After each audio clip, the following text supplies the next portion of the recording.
nasta'inu billah, kita memohon pertolongan kepada Allah. Hari ini kita akan membahas tentang putri Rasulullah sallallahu alaihi wasallam yang ketiga. Siapakah beliau? Beliau adalah Ummu Kulsum binti Rasulullah sallallahu alaihi wasallam. Teman-teman yang dimuliakan oleh Allah, Ummu Kulsum adalah putri ketiga dari Rasulullah sallallahu alaihi wasallam. Beliau dilahirkan setelah Ruqayyah. Jadi kakaknya Ummu Kulsum itu adalah Ruqayyah, dan kita sudah pernah membahas tentang Ruqayyah di pekan kemarin. Antara Ruqayyah dan Ummu Kulsum, teman-teman, ini jarak selisih keduanya tidaklah jauh. Sehingga kalau orang-orang melihat ya antara Ruqayyah dan Ummu Kulsum, mereka melihat seolah-olah mereka berdua itu kembar. Karena mirip ya, satu ayah satu ibu, dan juga mereka subhanallah kakak beradik ini saling mengasihi ya, kemana-mana saling menolong ya, sampai orang mengiranya Ummu Kulsum dan Ruqayyah ini adalah dua sosok yang sama, yang kembar ya, subhanallah. Dan sampai Allah takdirkan teman-teman, ketika Ummu Kulsum dan Ruqayyah ya sudah waktunya untuk menikah, subhanallah, maka mereka berdua dipinang oleh kedua anak Abu Lahab ya. Jadi kakak beradik anaknya Abu Lahab, yaitu Utbah dan Utaibah, dua-duanya melamar putri Rasulullah SAW, yaitu Ummu Kulsum dan Ruqayyah. Subhanallah, Ummu Kulsum itu teman-teman sosok orang yang luar biasa, karena beliau dididik ya dari didikan seorang ibu yang sangat luar biasa, yaitu didikan Khadijah bintu Khuwailid ya. Maka tidak heran Allah Subhanahu wa taala banyak memberikan keutamaan untuk Ummu Kulsum. Ketika Ummu Kulsum dan Ruqayyah mereka dilamar oleh putra dari Abu Lahab, yaitu Utbah dan Utaibah, ibunda kita Khadijah kala itu teman-teman sebenarnya berat untuk melepaskan kedua putri tercintanya dijadikan sebagai menantu Ummu Jamil. Karena ibunda kita Khadijah sangat-sangat paham bagaimana istri Abu Lahab ya, pembawa kayu bakar, yang mana terkenal ketika itu orang Arab mengenal Ummu Jamil, istrinya Abu Lahab, adalah wanita yang mungkin kalau bahasa sekarangnya yang pedes, lek bicara ki nyelekit ya. Kalau keluar sesuatu dari mulutnya itu membuat yang mendengar akhirnya tersakiti hatinya. Nah, begitu ya bahasanya. Jadi subhanallah, akhlak seorang wanita ya, apa yang akan dikeluarkan dari mulutnya itu hendaklah dipikir matang-matang. Apakah itu menyakiti saudaranya? Jikalau memang ia diberikan ujian oleh Allah Azza wa Jalla, kalau berbicara nyelekit ya, kalau berbicara pedas ya, sepedas cabai rawit, maka sebaiknya diam. Ya, sebaiknya diam. Karena fitrahnya manusia, kalau ada wanita yang terbiasa kalau berbicara itu nyelekit, berbicara itu ndak ngenakin di hati, itu fitrahnya manusia ndak menyukainya. Sama ibunda Khadijah juga tidak suka ya, kurang suka kalau harus melepas kedua putrinya menjadi menantu Ummu Jamil. Karena Ummu Jamil ketika itu terkenal sebagai wanita yang pedes kalau bicara. Ya. Nah ini di sini hikmah yang bisa kita ambil teman-teman. Kalau kita mau menyerahkan putri kita, ya, maka bukan hanya yang kita lihat itu adalah siapa yang akan menikahi putri kita, tapi juga lihat nanti mertuanya seperti apa. Ya. Karena ini sangat-sangat berdampak bagi anak-anak kita. Dan ibunda Khadijah tidak bisa menolak ya. Walaupun beliau awalnya berat untuk melepas Ummu Kulsum ya, diberikan kepada putra Abu Lahab, tapi beliau tidak bisa menolak manakala Rasulullah SAW yang berbicara ya. Dan akhirnya jadilah Ummu Kulsum ketika itu dinikahi oleh salah satu dari putra Abu Lahab ya, antara Utbah dan Utaibah. Ketika Rasulullah SAW diangkat menjadi seorang nabi dan sampailah wahyu kepada Rasulullah SAW, teman-teman, Maka saat itu juga Abu Lahab beserta keluarganya, beserta istrinya, yang tadi perkataannya pedas, nyelkit ya. Langsung mereka memusuhi Rasulullah SAW. Bahkan Abu Lahab dan istrinya tak segan-segan mengatakan kepada kedua putranya, yaitu Utbah dan Utaibah, dengan mengatakan, wahai putraku, ceraikanlah putri Rasulullah SAW. Ya. Dan mereka mengatakan, kepalamu dan kepala kalian berdua haram jika kalian berdua tidak mau menceraikan kedua anak Muhammad. Mohon maaf saya mengatakan Muhammad karena memang ini perkataannya Abu Lahab.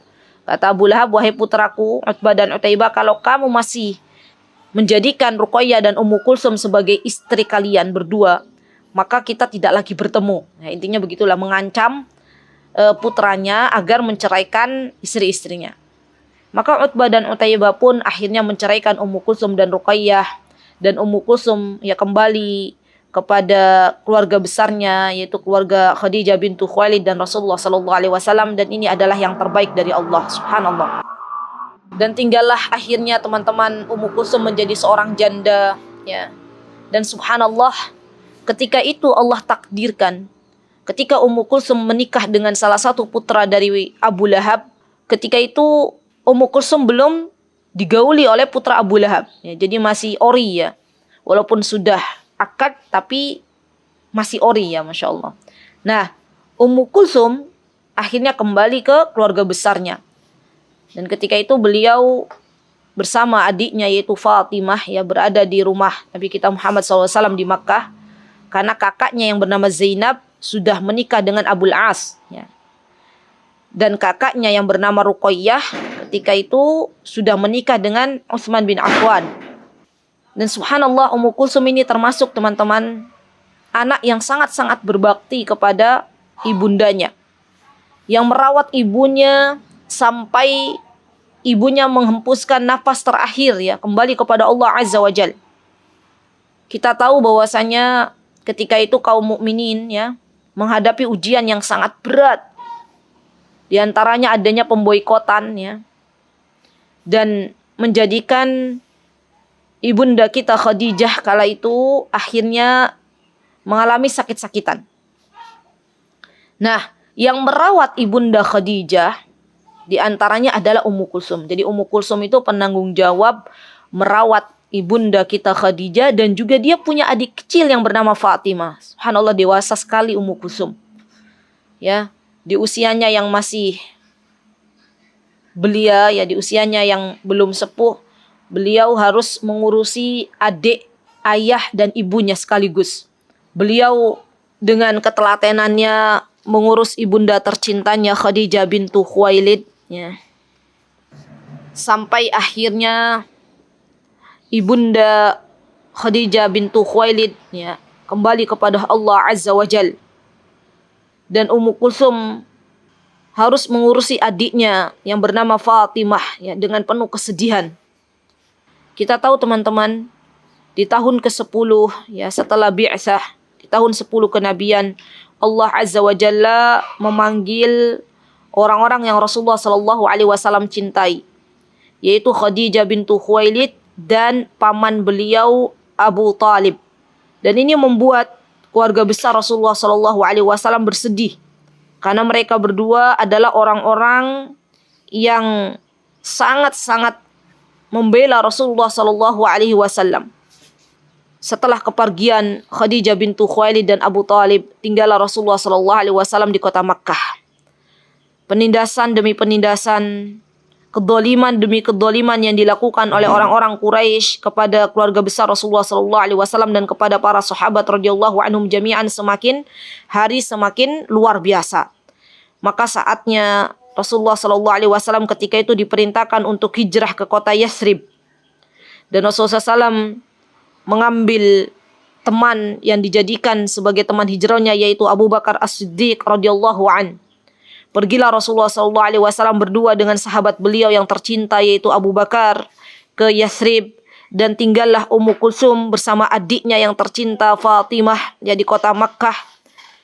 Sampai akhirnya Rasulullah SAW mengirim utusan, yakni Zaid bin Harithah ya untuk menjemput Ummu Kulsum dan Fatimah menuju ke Yathrib.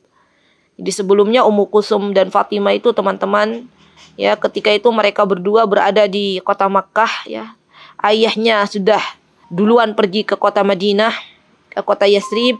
Yathrib itu adalah Madinah, dan ibunya sudah duluan dipanggil oleh Allah Azza wa Jal.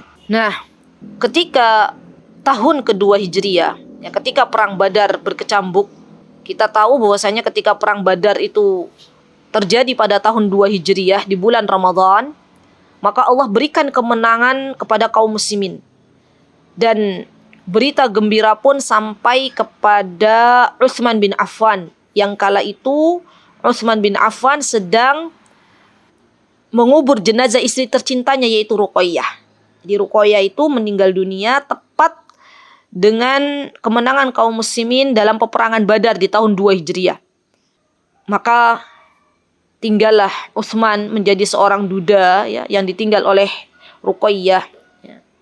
Dan Utsman kala itu teman-teman merasa sangat-sangat sedih dengan keadaan dirinya yang ditinggal oleh istri tercintanya, belahan jiwanya. Kita bisa merasakan, ya teman-teman, kalau ada dua insan yang Allah telah jadikan bersama, apalagi Ruqayyah yang menemani kehidupan suaminya, yaitu Utsman bin Affan, ya, dalam suka dan duka. Suaminya pergi hijrah ke Habasyah, Ruqayyah ikut, ya, suaminya pergi ke Yathrib, Ruqayyah ikut. Beliau menemani suka dan dukanya, ya. Kemudian Allah ambil salah satu dari mereka. Bisa dibayangkan betapa sedihnya Utsman.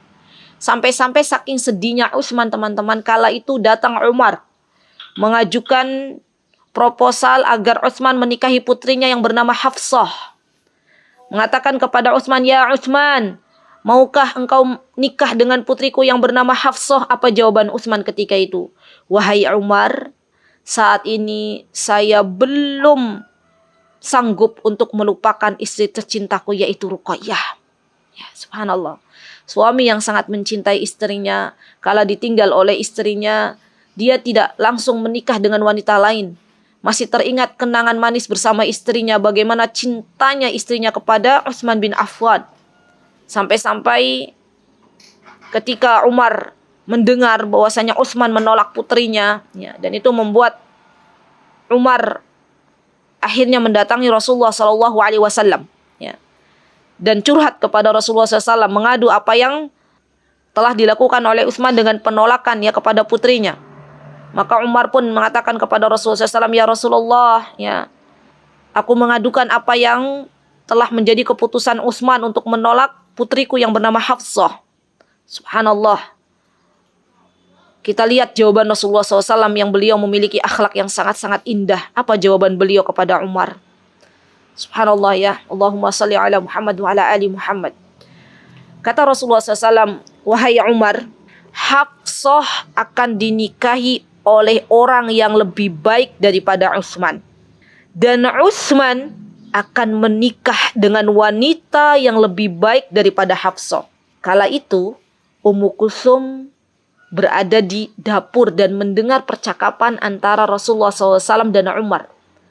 Dan Ummu Kulsum langsung bangkit dan berdebar-debarlah hati Ummu Kulsum. Karena dengan kecerdasan yang Allah berikan kepada Ummu Kulsum mengatakan, siapa sebenarnya wanita yang lebih baik daripada Hafsah? Tidak ada wanita yang lebih baik untuk saat ini daripada Hafsah kecuali putri Rasulullah SAW. Dan tidak ada putri Rasulullah SAW yang saat ini siap menikah kecuali aku, kata Ummu Kulsum, ya. Degupan jantung Ummu Kulsum itu berdebar-debar, teman-teman. Seperti berdebar-debarnya saya ketika calon suami saya datang ke rumah saya, ya, saya masih ingat betul untuk nador. Ketika saya dipanggil oleh ayahanda, ya, ini calon suaminya sudah ada di ruangan, gitu, ya.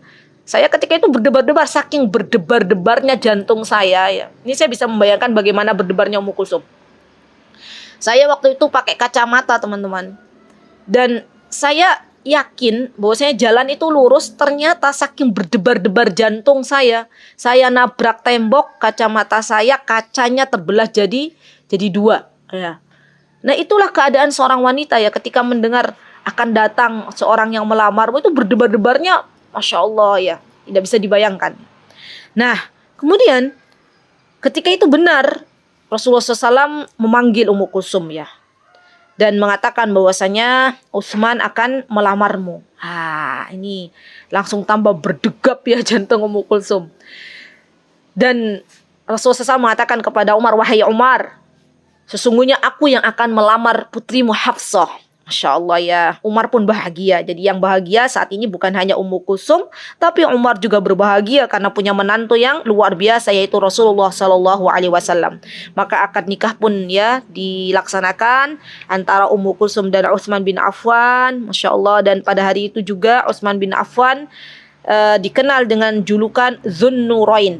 Ya, jadi seorang sahabat yang punya julukan Dzunnurain itu adalah Utsman bin Affan. Karena tidak ada satupun dari sahabat ya yang menikahi dua putri Rasulullah SAW ya kecuali Utsman bin Affan. Ya. Menikahlah Utsman bin Affan dengan Ummu Kulsum dengan kebahagiaan yang sangat luar biasa, teman-teman, masya Allah ya. Dan jadilah Ummu Kulsum seorang wanita yang luar biasa yang menjadi sosok istri yang teladan bagi Utsman bin Affan. Bahkan Ummu Kulsum juga menyaksikan ketika Fathu Makkah ya. Dan Allah Subhanahu wa taala memanggil Ummu Kulsum ya untuk kembali kepada Allah Azza wa Jalla di tahun 9 Hijriah. Subhanallah. Semoga Allah Subhanahu wa taala merahmati putri Rasulullah SAW Ummu Kulsum yang ikut andil ya dalam mengasuh, dalam merawat ibunda tercintanya Khadijah bintu Khuwailid, dalam merawat adik terkecilnya yaitu Fatimahuz Zahra. Dan semoga Allah Subhanahu wa taala memberikan kepada kita kesempatan untuk berjumpa kembali dengan putri Rasulullah SAW Ummu Kulsum di akhirat nanti. Amin. Allahumma amin.